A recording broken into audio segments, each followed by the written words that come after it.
हाँ भाई, क्या चल रहा है? मैथ्स का एग्जाम पास आ गया है ना? इतनी छुट्टी तुम्हें मैथ्स के एग्जाम में मिली, बट फिर भी बहुत सारे ऐसे स्टूडेंट्स हैं जिन्होंने इन छुट्टियों को बर्बाद कर लिया, बहुत सारी इंजॉयमेंट कर ली। हाँ, कुछ स्टूडेंट ऐसे हैं जिन्होंने इन छुट्टियों को यूटिलाइज करा है। आज ना मैं तुम्हारे सामने खड़ा हूं मैथ्स की लास्ट मिनट स्ट्रैटेजी को लेकर, यानी ये जो बच्चे हुए कुछ दिन है, इसके अंदर तुम कैसे अपनी पेपर प्रेजेंटेशन के हैक को एकदम हाई लेवल पे ले जा सकते हो। अगर कम भी पढ़ाई करी है ना, इन हैक्स की मदद से तुम मैथ्स के अंदर बहुत अच्छे मार्क्स इजीली स्कोर कर सकते हो। आखिर क्या है वो हैक्स? तो देखो, इसको मैं बड़ी सिंपल सी कहानी से बताता हूँ। पिछले साल ना एक ऐसा स्टूडेंट था जिसने मैथ में बहुत मेहनत करी थी, बहुत अच्छे से पढ़ाई करी थी, पर उसके मार्क्स उतने अच्छे नहीं आ पाए। ऐसा क्यों हुआ? ऐसा इसलिए हुआ क्योंकि मैथ्स के एग्जाम के अंदर उसने ना सही प्रकार से आंसर्स को लिखा नहीं, अटेम्प्ट नहीं करा, जिसकी वजह से उसके नंबर कट गए।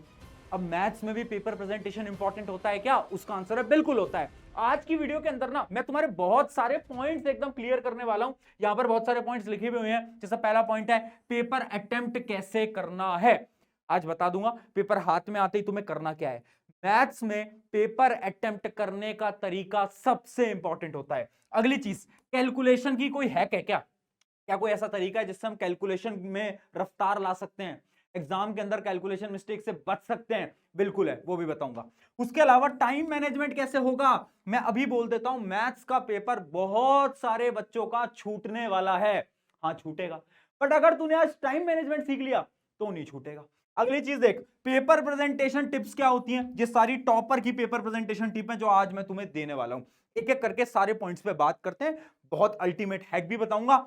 देख यार, तेरे प्रशांत भैया ना जब से तेरा एग्जाम शुरू हुए ना, तब से तेरे साथ खड़े हैं।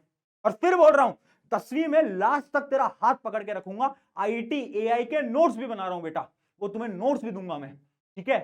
तो प्रशांत, मैंने वादा करा था, निभाऊंगा। और 11वीं के अंदर भी तेरे साथ खड़ा हूं। 11th का चैनल है, अभी जाओ, नीचे डिस्क्रिप्शन में लिंक है, जाकर सब्सक्राइब कर लेना। फिजिक्स पढ़ाएगा तेरा बड़ा भाई, फिजिक्स पढ़ाएगा। चल भाई, आजा देख। सबसे पहले देखते हैं रीडिंग टाइम में करना क्या है। जो तुम्हें 15 मिनट रीडिंग के मिलेंगे मैथ्स के पेपर में, वो रीडिंग टाइम डिसाइड करता है कि तुम कितने मार्क्स लाने वाले हो। है भैया, इतना इंपॉर्टेंट है? बिल्कुल इतना इंपॉर्टेंट है। करना क्या है, सबसे पहले सारे क्वेश्चंस को रीड करो। जितने भी क्वेश्चंस के अंदर कुछ वो नहीं होते यूनिट्स, जैसे कि मान लो क्वेश्चन के अंदर गिवन है 10 सेंटीमीटर, किसी के अंदर गिवन है 10 मीटर, तो जो यूनिट्स है ना, क्वेश्चन पेपर में से डॉट लगा लिया करो उसके नीचे। डॉट अंडरलाइन मत करना, एग्जामिनर जो होते हैं वो आपके गुस्सा हो जाते हैं। आपको बस डॉट लगा लेना है, ताकि जब आप उस क्वेश्चन को पढ़ोगे ना, तो आपको याद होना चाहिए कि अच्छा, यहां पर यूनिट सेंटीमीटर था और यहां पर मीटर था। अब ये मैं पता है क्यों करा रहा हूं, क्योंकि मैथ्स में ना हम सिली मिस्टेक करते हैं, हम यूनिट नहीं देखते और आंसर को गलत करके आते हैं। तो पहले क्या कर लेंगे, हम डॉट लगा लेंगे यूनिट्स के ऊपर। अगला काम क्या करना है, बहुत सारे क्वेश्चन होते हैं चॉइस वाले, जिसके अंदर आपको ऑप्शन मिलते हैं। अब आपको सबसे पहले चॉइस वाले क्वेश्चंस को सेलेक्ट कर लेना है। ऐसे नहीं कि पहले ये वाला अटेम्प्ट करूंगा, अगर ये वाला सॉल्व हो जाएगा तो दूसरा अटेम्प्ट करूंगा। इतना टाइम नहीं होगा मैथ में। पेपर जब पढ़ रहे हो तब तुम्हें पता होना चाहिए कि कौन सा तुम्हें क्वेश्चन अटेम्प्ट करना है, वो तुम्हारा क्लियर रहना चाहिए। तो याद रखना, चॉइस जो है वो पेपर पढ़ने दौरान ही देख लेना। और लास्ट और सबसे इंपॉर्टेंट चीज, सेलेक्ट दी सेक्शन, यानी कहां से तुम्हें पेपर को स्टार्ट करना है। कुछ बच्चे बोलते हैं भैया हम ना नॉर्मल करते हैं, ए बी सी डी ऐसे हम करते हैं। कुछ बच्चे बोलते हैं भैया हम उल्टा स्टार्ट करते हैं, पहले जो हाई वेटेज वाला है उसको उठाते हैं। मैं क्या बोलता हूं, ये दोनों मेथड बेकार है। सही मेथड क्या है, तुम पेपर पढ़ो। तुम्हें जिस भी सेक्शन में ऐसा लगे ना कि ये सेक्शन तो मुझे आता है ऑलमोस्ट, मान लो तुम्हें सेक्शन सी पूरा आता है, सेक्शन ए पूरा आता है, तो उसी सेक्शन को शुरू में उठाना। क्यों? देखो, मैथ्स ना सारा दिमाग का गेम होता है। अगर मैथ्स में शुरू में तुमने ऐसे 4 सवाल सॉल्व करे जो कि बहुत टफ हैं, तो तुम्हारा पूरा मैथ्स का पेपर खराब हो जाएगा। बट वहीं पर अगर तुमने 4 सवाल ऐसे सॉल्व करे जो कि तुमसे हो गए ना, तो मैथ्स तुम्हारा बहुत बेहतरीन जाएगा। सारा दिमाग का गेम है बेटा, इसलिए उस सेक्शन से स्टार्ट करो जहां से आपको क्या है, कॉन्फिडेंस आ रहा है कि ये तो मुझे पूरा आता है। वहीं से स्टार्ट करना, चाहे वो ए हो सकता है, बी हो सकता है, सी हो सकता है, डी हो सकता है, कोई भी सेक्शन हो सकता है जो तुम्हें बेस्ट लग रहा है। तो ये तो तुम्हें पेपर आते ही करना है। अगली चीज क्या है, अब मैं कुछ बताता हूं, कैलकुलेशन हैक। देखो, कैलकुलेशन में गलती कर रहे हो ना, पता है तुम गलती क्यों कर रहे हो? क्योंकि तुमने सारे क्वेश्चंस की प्रैक्टिस नहीं करी है। भैया ये कैसे पता चलेगा हमें कि एक चैप्टर के कितने टाइप के क्वेश्चन होते हैं? तुम्हारे लिए एक शीट बना रखी थी। पिछली वीडियो के अंदर भी बताया था, इस वीडियो में फिर बताता हूं। एक ऐसी शीट है ना जिसको तुम देखोगे ना तो तुम्हें मजा आ जाएगा। ये शीट तुम देख सकते हो। मैंने क्या करा था, मैंने हर एक चैप्टर के जितने टाइप ऑफ क्वेश्चन बोर्ड में पूछे जाते हैं प्रीवियस ईयर के अंदर, वो सारे इंपॉर्टेंट क्वेश्चन यहां पर लिख रखे थे, जिसकी आप देख सकते हो। चैप्टर 1 है रियल नंबर, उसमें कौन कौन से टाइप के क्वेश्चन पूछे जा सकते हैं। इसी प्रकार से मैंने सारे चैप्टर्स का ये बना रखा है, फ्री ऑफ कॉस्ट में दे रखा है। प्रशांत भैया ने डाउनलोड कर लेना एग्जाम से पहले। एटलीस्ट ये जितने भी टाइप के क्वेश्चन मैं यहां पर बता रहा हूं वो सारे सॉल्व कर लेना। उससे क्या होगा, एग्जाम के अंदर तुम्हें कोई नया क्वेश्चन नहीं दिखेगा। और जब एग्जाम के अंदर कोई नया क्वेश्चन नहीं दिखता ना, तो कैलकुलेशन में गलतियां भी नहीं होती। तो सबसे पहले तो कैलकुलेशन सही करने के लिए आपका यही मेथड है। अब अगला मेथड क्या है बेटा, देखना। अगला मेथड है आपका स्टे काम। सबसे पहला है कि भाई देखो, कामनेस मेंटेन करके रखो। मैं ना मैथ्स के पेपर को देने जाने से पहले ना बहुत डरता था। तो पता है मैं क्या करता था, मैं ना पेपर देने जाने से पहले मेडिटेशन करता था। 2-5 मिनट के लिए आंखें बंद करता था और एकदम शांति से बैठता था। उससे पता है क्या होता है, आपका दिमाग आप कंट्रोल कर सकते हो, जिसकी वजह से आपकी कैलकुलेशन मिस्टेक नहीं होगी। और दूसरा मेथड है रफ वर्क स्ट्रैटेजी। देखो, आपकी आंसर शीट के लास्ट पेज पे क्या करो, रफ लिखो। मान लो ये आंसर शीट है, यहां पर आपको ऐसे रफ लिखना है और उस रफ के अंदर आप रफ वर्क करते हो। तो अब उस रफ वर्क के अंदर ना आपको क्वेश्चन नंबर भी लिखना है। यानी इमेजिन करो आप 5वें क्वेश्चन का रफ वर्क कर रहे हो, तो यहां पर छोटा सा लिखो 5वां क्वेश्चन और उसका रफ वर्क ऐसे ऐसे कर दो और उसको ऐसे कॉलम में कैद कर दो। अब छठे क्वेश्चन का रफ वर्क कर रहे हो तो छठे क्वेश्चन का रफ वर्क ऐसे कर दो।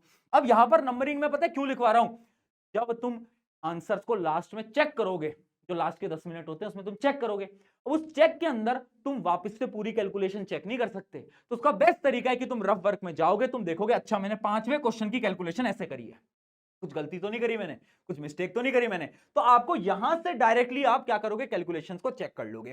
तो ये होती है हमारी rough work strategy. Very very very very important. अगर ये करोगे ना तो आधी कैलकुलेशन मिस्टेक तो खत्म हो जाएंगी और टाइम भी तुम मैनेज इजीली कर पाओगे। ठीक है, आई होप यहां तक क्लियर होगा। अगली चीज देखते हैं क्या, प्रेजेंटेशन टिप। अब कुछ ऐसी टिप्स देने वाला हूं जो कि आपके टॉपर लोग फॉलो करते हैं मैथ्स के अंदर। सबसे पहली चीज है गिवन और टू फाइंड लिखो। ऐसे सोचो कि आपके जो एग्जामिनर हैं, जो कॉपी चेक कर रहे हैं ना, उनको कुछ नहीं आता।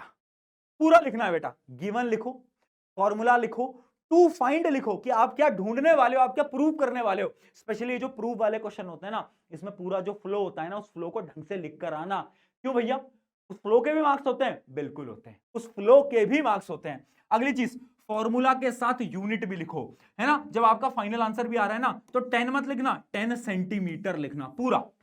अगली चीज, जब भी आपका फाइनल आंसर आता है उसको एक बॉक्स के अंदर कैद करो, जैसे कि मैंने इसको बॉक्स के अंदर कैद करा है।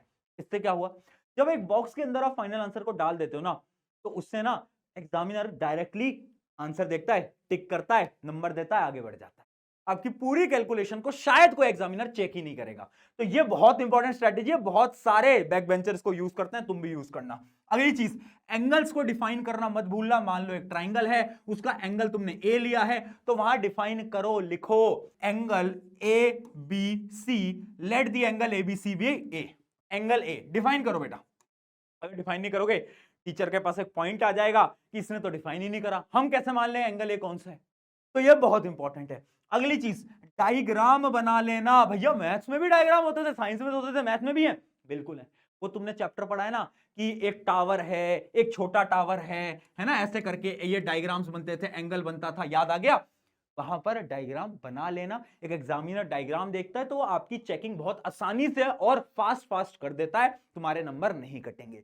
ये थी कुछ पेपर प्रेजेंटेशन टिप। अब फाइनल टिप मैं आपको देने जा रहा हूं, सबसे इंपॉर्टेंट। देखो, अटेम्प्ट एवरी क्वेश्चन। मैथ्स के अंदर बच्चों को ऐसा लगता है या तो हमें क्वेश्चन आता होगा या तो हमें नहीं आता होगा। अरे भाई, अगर तुझे कोई क्वेश्चन नहीं आता, अटेम्प्ट करके आ। फॉर्मूला आता है, एक स्टेप आता है, 2 स्टेप आते हैं, 3 स्टेप आते हैं, करके आ जा। पता है क्यों? क्योंकि बोर्ड एग्जाम में ना फॉर्मूला के भी मार्क्स होते हैं, पहले स्टेप के मार्क्स भी होते हैं, दूसरे स्टेप के मार्क्स भी होते हैं। तो वो गलती मत करके आना कि तुम पूरा का पूरा आंसर छोड़ के आ जाओ। अगर नहीं समझ आ रहा, लिख दो, कुछ भी लिख दो, 1-2 नंबर मिल जाते हैं। मैथ्स में मिल जाते हैं, साइंस एसएसटी में तो मिलते हैं, मैथ्स में मिलते हैं। तो ये बहुत इंपॉर्टेंट टिप थी। अब अगली चीज देखो यार, मैथ्स बढ़िया जाएगी, मुझे तुम पे यकीन है। और तुम्हारे प्रशांत भैया तुम्हारे साथ खड़े हैं। एग्जाम के दौरान कभी भी लगे ना कि भैया डर लग रहा है, ऐसा लग रहा है कि क्वेश्चन हमसे सॉल्व नहीं हो पा रहा, याद रखना तू कर लेगा, तू कर लेगी, ये विश्वास है तुझ पे, ठीक है। तेरा साथ ना इंग्लिश के पेपर से देना स्टार्ट किया था, आज भी खड़ा हूं, अगले पेपर में भी खड़ा हूंगा। और अगले पेपर के बाद इसी चैनल पे एक लास्ट वीडियो आएगी जिसका टाइटल होगा the last video for class 10th में हमारा सफर जल्द ही समाप्त होने वाला है ना। आई होप मैंने अपने एंड से हमारी बिल्कुल मदद कर दी है। अब जाओ आग लगा दो मैथ के पेपर में, दिखा दो उन सब लोगों को जो कि तुमसे कह रहे थे कि तुमसे नहीं हो पाएगा, बट उनको गलत प्रूव करो, करके दिखाओ। जाओ, ऑल द वेरी बेस्ट।